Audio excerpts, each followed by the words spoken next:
Hi, everybody. Welcome to another episode of Emma's Life Unlock conversation. Today's program is about how to prioritize self care and stop sacrificing your well being as an ambitious mother or woman. In this fast paced, moving world, we tend to want to do more, be more, have more, go after a lot more. And sometimes that is by sacrificing our well being. But my guest today, Carrie Havakan, all the way from Australia, will be sharing some tips and tricks for prioritizing self care and also alongside being an ambitious woman. Hello, Carrie. Hi, Emma. Thank you so much for this opportunity to chat with you. Great. Carrie, so why don't you tell everybody where you're from, what you do in terms of coaching and supporting women, and then we can dive into the topic. Okay. Well, I'm actually a Kiwi girl and I married an Irishman, and together we're now living in Australia. So it's quite a combination going on there. Um, we have been here for, oh gosh, I don't know, over 20 years now, which seems to have flown. And we finally settled in Newcastle, which is on the east coast in New South Wales. And my passions over the years has always been to really support anybody, whether it's woman or man or friends or business clients, whatever, to really reach their highest potential. That just lights me up so much. And I often have found that, people will say, I want to do X, Y, Z, and they don't believe in themselves. They feel the goal is too big. Um, everybody around them is telling them, what the heck do you want to do that for? All those sorts of things.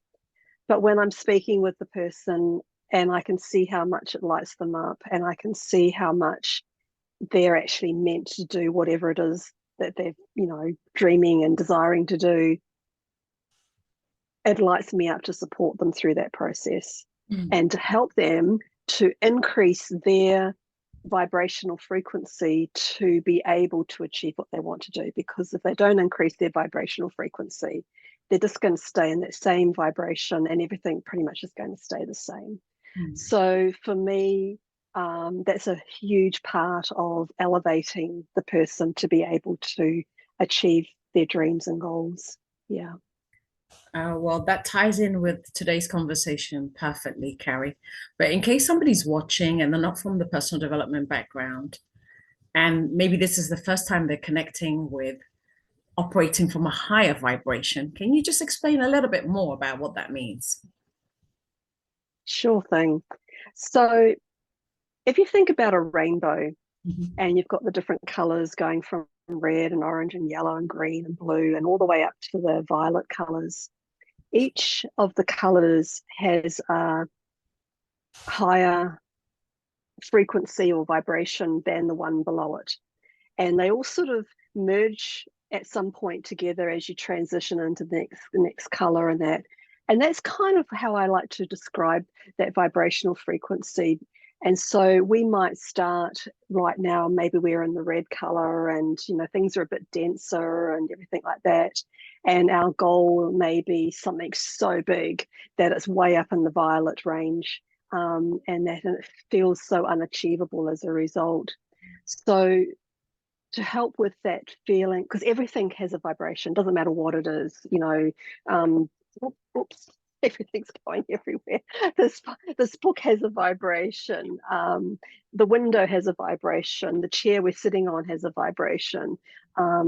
Animals have a vibration. Plants have a vibration. And the slower the frequency, the slower the molecules are moving together, the denser that vibration is going to be. As a result, we don't see them.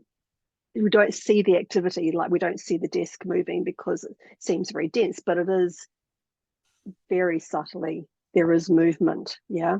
And then as we come into something like ourselves, where we are able to move, that's going into a higher frequency compared to the desk. Um, and as we start to elevate our energy levels, the food that we eat, the people we connect with, the things we watch on TV and read in books and newspapers and so forth, that all changes our emotional and energetic levels and frequencies so that we start to align more with the higher colors in that imaginary rainbow. And we start to move more towards the dream that we're aiming for, so that once we're vibrating at those higher levels, we actually align more with what we're seeking. And as we align more with what we're seeking, opportunities come to us that we would never have dreamed of if we were in the lower vibration. Does that make any sense? I hope so. It, it certainly does. And I'm so glad I asked you to explain that, because although I know what it means, I've never heard it described in that way. And it's so simple to understand it with your reflections of the rainbow and all the colors of the rainbow, and how, um, whatever we're trying to manifest is at the higher end. So magnetically or energetically or vibrationally moving up the colors of the rainbow to the point that we can manifest and attract the things we're trying to achieve in our life. So that being said, Carrie, let's link that to the topic of today, which is how important it is when we're trying to move up the vibrational ladder of creating hopes and dreams and ambitions and goals and all that, how we can't sacrifice our well-being. How important is our well-being on this journey? Oh, it's critical. It really is. Because if we don't keep working on our well-being and the choices that we make for those things like food and connections and so forth, we stay in those lower vibrational levels, and the dreams that we're seeking may be just in our grasp, but they're always out of reach. Mm. And there's always that second guessing, and we tend to surround ourselves with people and situations and that are confirming our second guessing, that we aren't good enough, that we don't have the skills, whatever it may be, and so we stay in that lower level of vibration so that we don't actually progress to where we really ultimately want to be.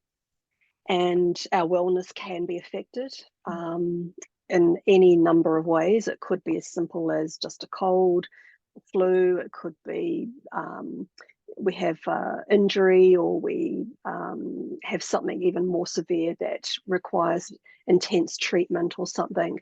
So it is really, really important to look after our well-being on so many levels. Mm.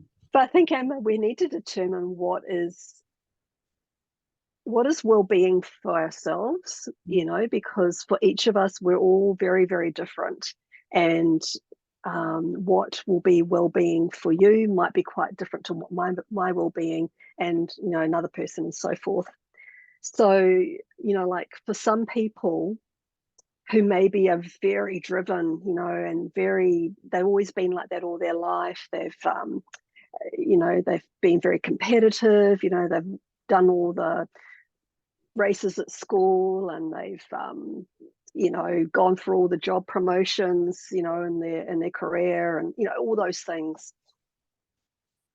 For them, I find if they choose to do something more quieter, I guess, on a regular basis, that would be suitable for someone like me, they A, get bored, B, they're frustrated, they find they get irritated and everything.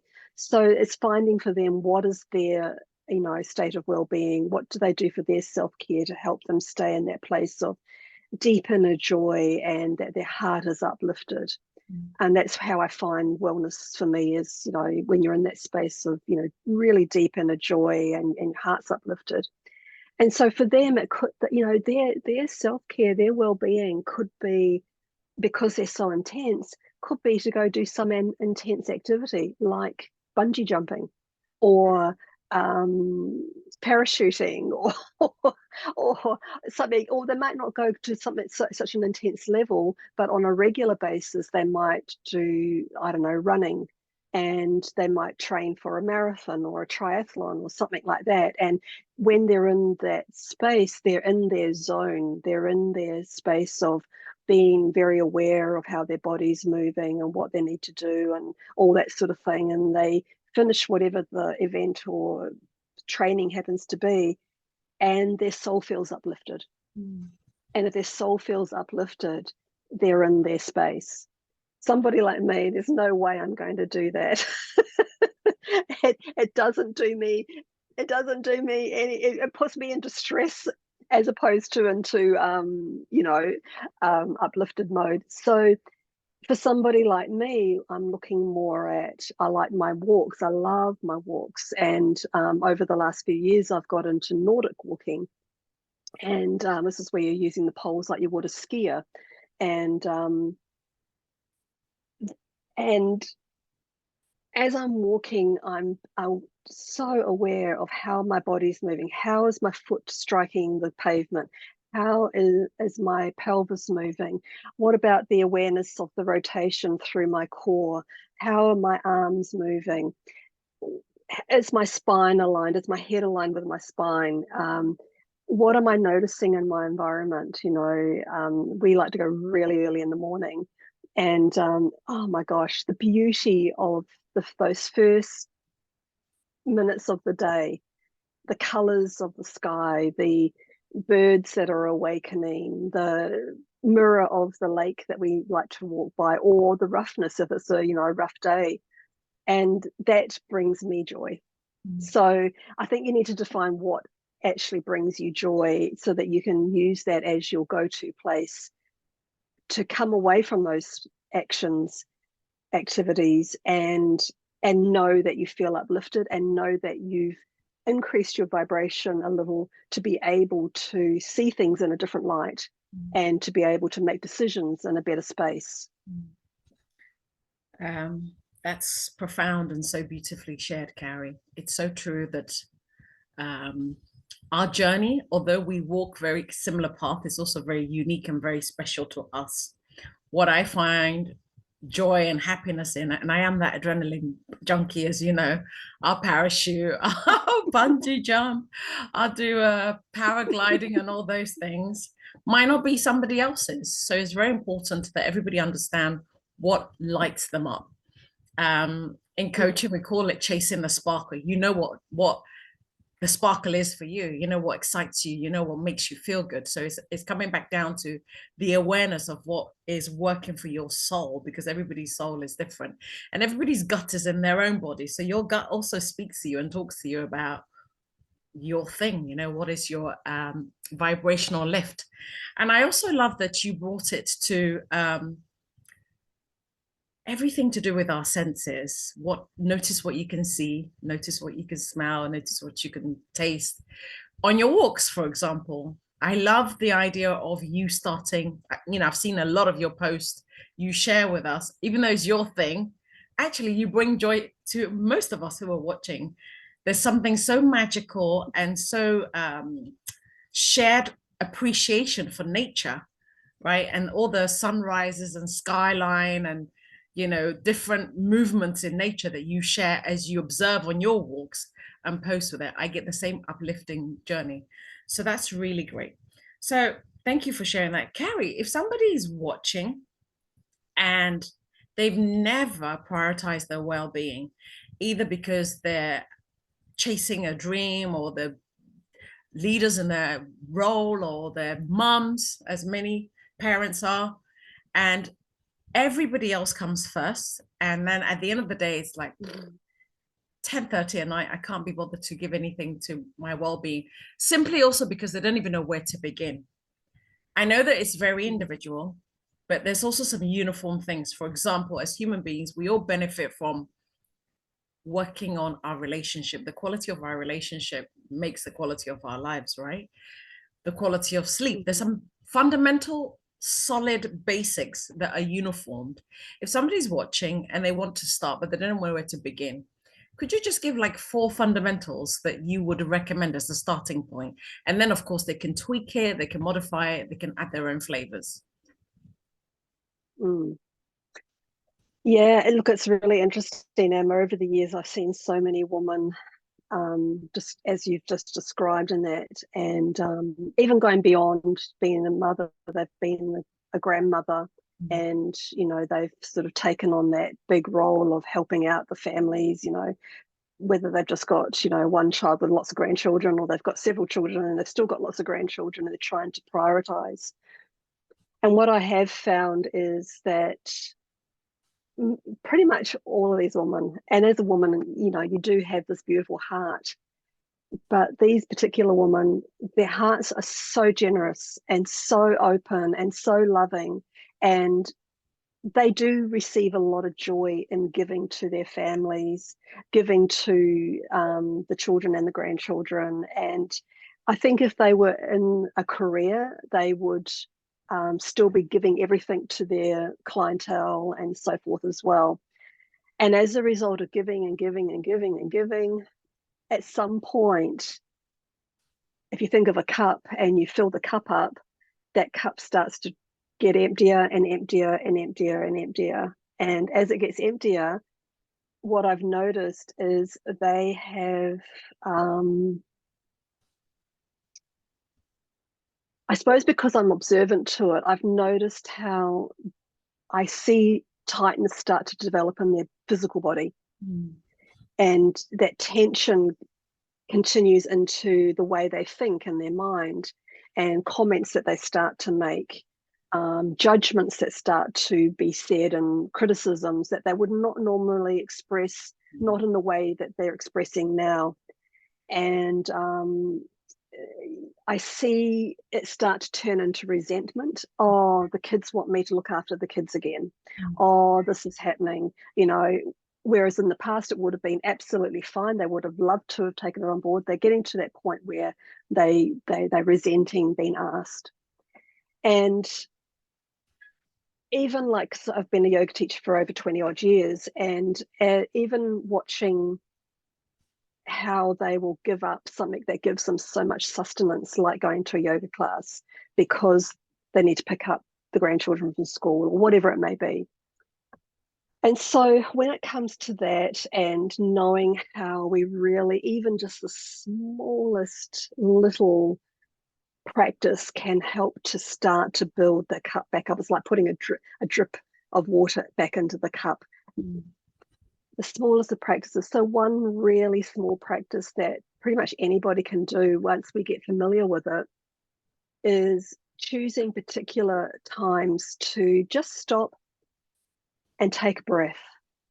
And a time would be the phone rings, and before you answer the phone, just stop, breathe in, slowly breathe out, and then answer the phone. It puts you in a better mental space for a start to answer the phone. You're not coming from a hello, to a hello.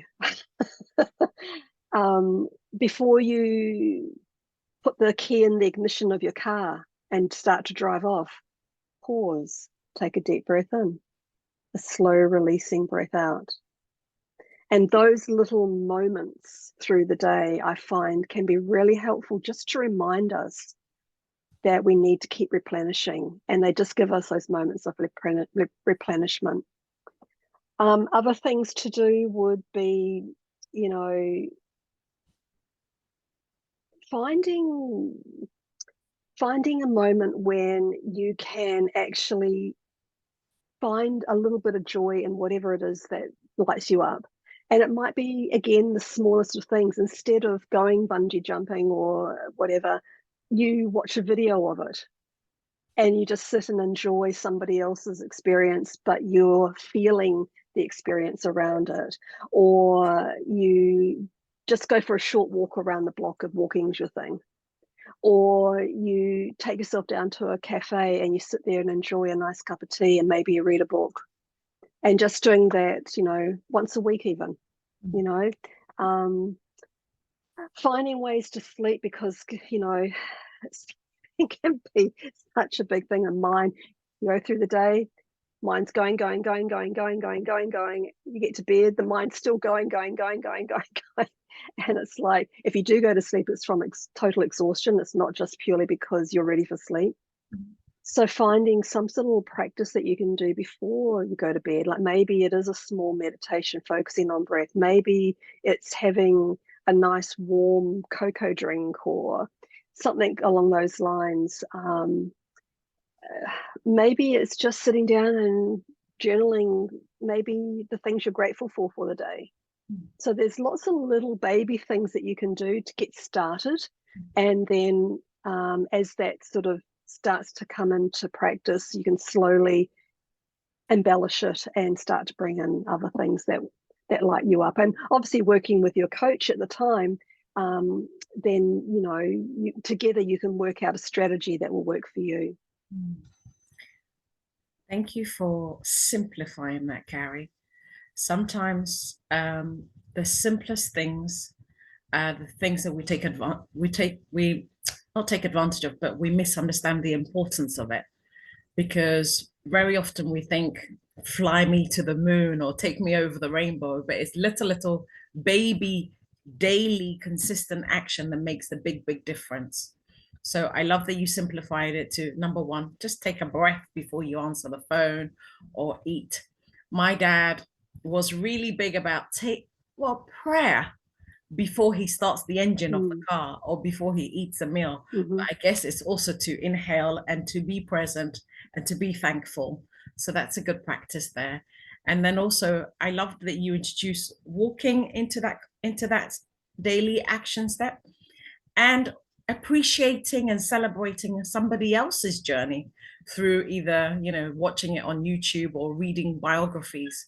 Recently, I've been really enjoying watching biographies on Netflix, you know, looking at the life of an unusual character that I wouldn't normally follow. Like, for example, I really enjoyed David Beckham's documentary and I really enjoyed Robbie Williams' documentary to see how they cope with the challenges of growing under the spotlight, you know, under such intense pressure, what it does to their family, what it does to their own personal development as they're growing and evolving and trying to discover who they are in the world and being criticized on such a mass scale. I've got, you know, a lot of interest in that and how they navigated it and maybe the impact that had on them afterwards. It's all character building and I'm learning a lot from that. Carrie, so moving forward now, what have you given up in your own well-being in the past that used to be important to you? Because as we grow and evolve, maybe some self-care practices that you were doing in your 20s and 30s are now no longer important and something else has become important. What would that be? I think my self-care for me has always been walking. Even as a child, that was my go-to activity to unwind from any family dynamics. And you know, think things through and all that sort of thing. And that's continued all the way through my life. And that Because you're from a big family I as think well, it's right? You're from a big family. yeah, five kids. But there was sort of like an older and a younger. So technically I grew up with two kids, but then, you know, nieces and nephews who were growing up at the same time. So I suppose it was all happening. But you know, I think for me, what has changed is not so much the activity, like walking as an example. I mean, obviously I've added in things like the yoga because I never did yoga as a kid, but then as I started to build on that, adding in other things like, you know, other practices like Feldenkrais and dancing. I mean, I was always dancing around the home as a kid and I was always being told off for doing that. So I really relish doing it as an adult and everything. But I think what's changed the most is the how, not so much the what. So I think in the past, you know, walking and probably being aware, but not really being aware of my surroundings and things. And now now there's so much more awareness, like I mentioned before, how is my body? Is it in alignment? How is my pelvis moving? How are my feet landing, etc.? What's in my vicinity? Oh, listen to that gorgeous bird. Oh, the colors today and everything. So I think that has elevated, and that is what gives me the most joy now compared to when I was a child. Um, I know as a child I appreciated the beauty, but it's a different level altogether. So yeah, it's not so much what I've given up. I think it's how things have changed. Um, Recently, I damaged my knee in a step aerobics class. So I had to sort of rest my knee. And you know the children's song about my hip bone is connected to my thigh bone is connected to.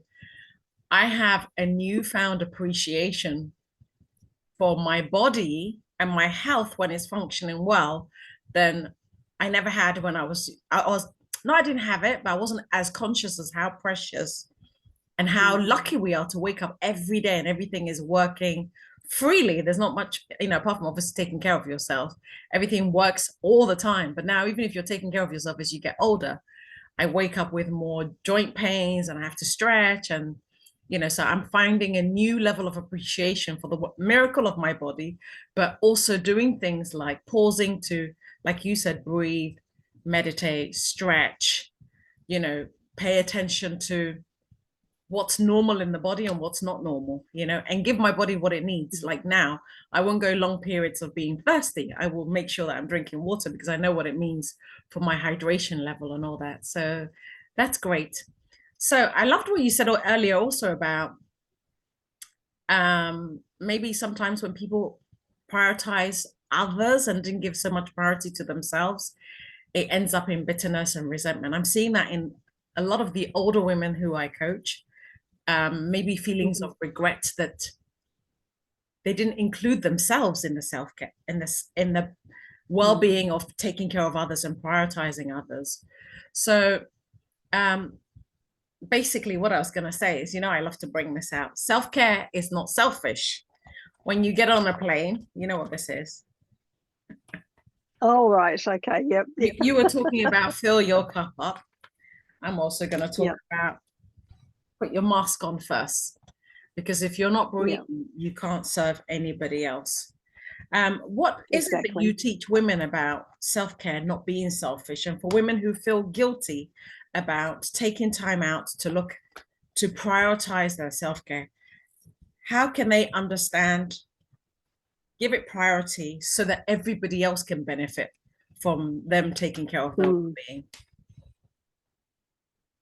I think if I'm working with them, one to one, I like to really showcase those occasions where things are going well with that whole scenario, whatever it may be, and how things have shifted, and what's been happening in their world to nurture themselves that's helped that process, so they can see the difference from when that's happening and they're not prioritizing their self-care, and how things have changed.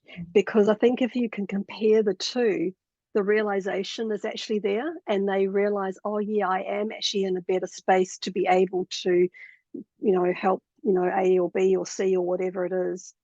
But when I'm in the space, I don't want to. Excuse me. And when I don't want to, I feel guilty. Bless you. Thank you. I feel guilty. I feel depleted, all those things, and I don't like feeling like this. So how do we then? Okay, let's shift it back, and let's start with just those small things. Just start with bringing it back to connecting with little baby steps along the way, to bringing you back to, okay, this is my priority. I am coming to coffee with the girls. I am going to my yoga class. I am going to the gym. I am whatever it is. And that is my priority. And I'm communicating that with the family. I'm communicating that with my um, business clients, whoever it may be that needs to know that. And yeah, and just keep it's reminding, because I mean, how many times Oh my gosh, how many times have we been in that space where we forget, Mm. and we just keep needing to get these reminders to keep coming back, keep coming back.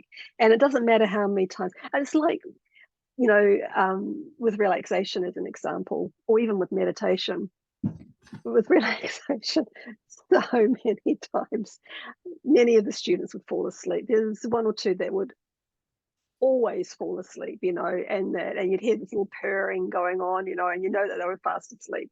And they'd sort of, but they needed this, they were exhausted, they needed that time, and that was absolutely okay. And with meditation, the mind wanders off, and you're thinking, oh, I've got to get this for that, and I've got to do this, and I've got to do that. Oh, I'm meditating. Okay, let's come back to whatever the focus is. Oh, my mind's gone off again, And it doesn't matter. It doesn't matter how many times you forget, how many times you're distracted. It's just a matter of when you notice that's happening, you come back. You come back, take a breath. Okay, I'm settled. Go do whatever it is. And then all of a sudden you're distracted again. You're all, caught up. You feel the body getting tense, whatever it is that's going on for you. Oh, okay. You start noticing, you start becoming aware, and you start to reconnect, and you just keep coming back as many times as you need to. And there's no limitation on that. And slowly that space gets bigger and bigger and bigger and bigger, so that eventually you're more connected and more centered and more in your space of light and joy than you would be if you weren't doing those things. Yeah. That's beautiful, Carrie. And when anybody finds their way to be in their space of joy and light, when they neglect themselves, then they can tell the difference that, hey, something is missing. Mm. I'm not in my space of joy and clarity and brilliance. So it's really important to know what's serving you and what's making you thrive and happy than just merely surviving. But I'm laughing because I've been one of those girls in a yoga class, this particular yoga class that I used to go to.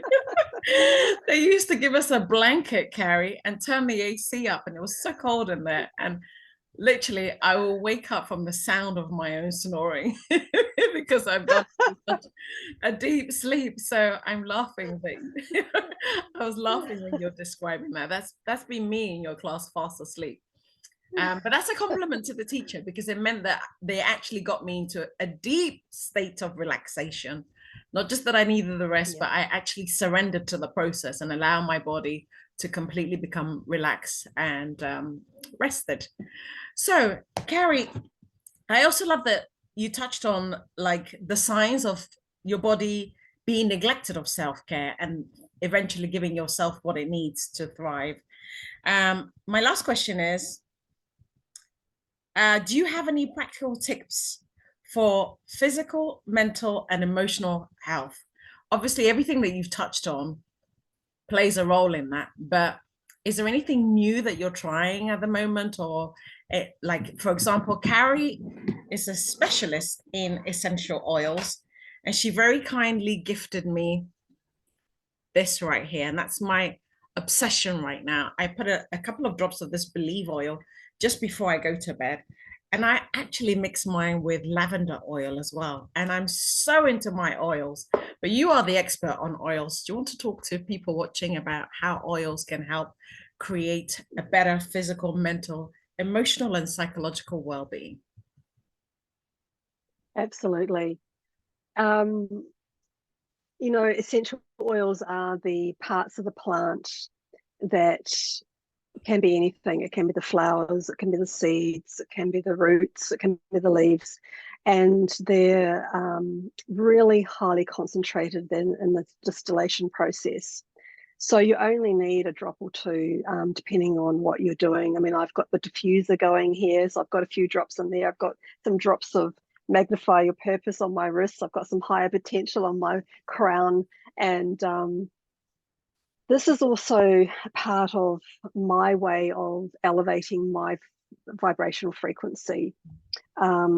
And it is important to know that, and I didn't really understand this when I originally was using essential oils when I was doing remedial massage a lot. But I always thought oils were oils, but there's a lot of oils out there that are adulterated with synthetics or chemicals. Oh no. They're extended to make them go further. The distillation process can be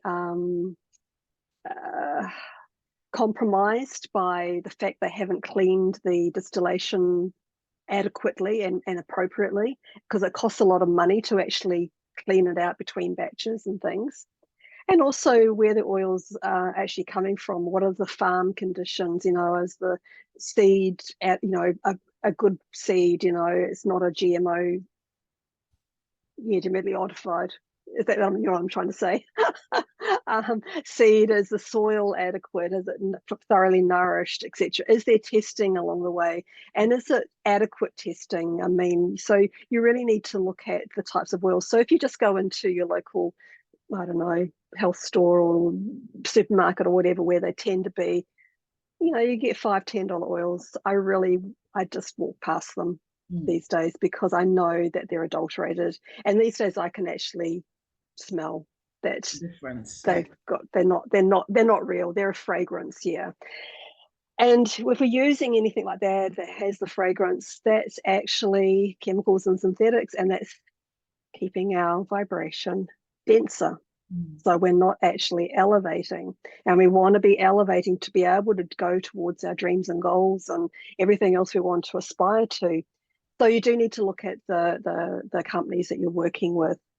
And so, there's so many ways you can use them. Like I said, I've got some on my body, I've got some in the diffuser, but, like we've got a very humid day here in Australia.